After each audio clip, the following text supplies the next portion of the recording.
The original Coming to America came out in 1988. During 1988, you can basically do anything as far as making a movie. Meaning that most movies were very graphic, horrific, had, bottom line, low to the bottom jokes. There was no problem doing comedy in 1988. You can say basically whatever you want to say. That's why Coming to America 1 is better than the sequel.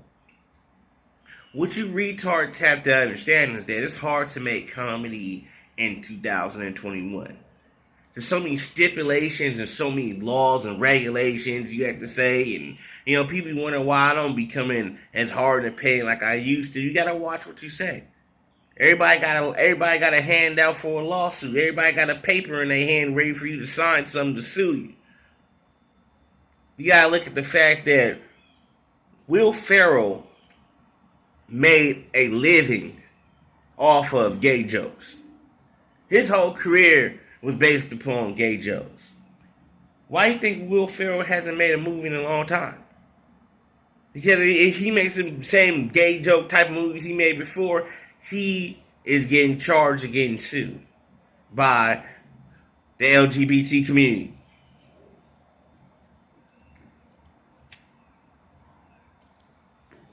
So for people to critique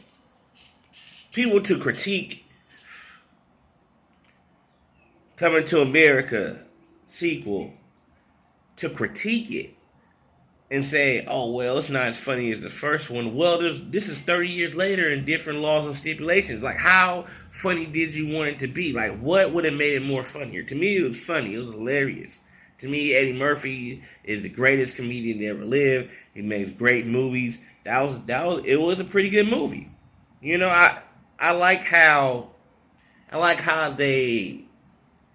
they made the alternate, or how they changed it, on how he had a son. I like how they made the story into how everything makes sense. You know what I mean? It wasn't like, oh damn, you got a son now, but the son came from nowhere. It actually shows you where the son came from and what night it was, so it made perfect sense.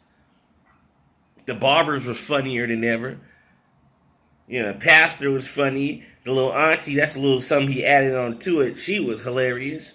I mean, Arsenio Hall was hilarious. That movie had me weak. I don't know, but I don't know how people didn't find that funny. There are some bitter people in this world, and for a black man to make a movie that good during this pandemic that we have, where you can't travel to Africa, you can't do anything, all these stipulation laws due to Corona. He had to make that film in Atlanta at Rick Ross's house, and for him to make something to make it look like he was in Africa and have it look all accurate and look very nice, it was a real good movie. It didn't look cheap. It looked very, mid-expensive. It didn't look low budget. It didn't look straight to DVD. It looked like a real movie.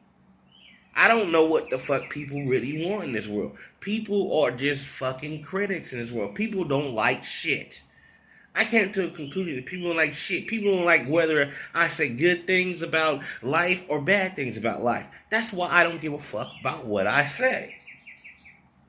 I don't give a fuck about what topic I talk about. I don't give a fuck about what your life is about. I don't give a fuck about nothing. All I'm saying is this. I'm tired of people critiquing shit, and they're just being haters, especially black people. It's sad that people would hate on a black person's productions that he actually put his heart and soul into just to bring you a sequel, because y'all been crying about the sequel for fucking 30 years. He finally makes the sequel. He makes the sequel and he uses the same original cast, so you can't complain about that because it's the same original cast. And he still added his laughter and all his characters into the movie. So what more the fuck did y'all want?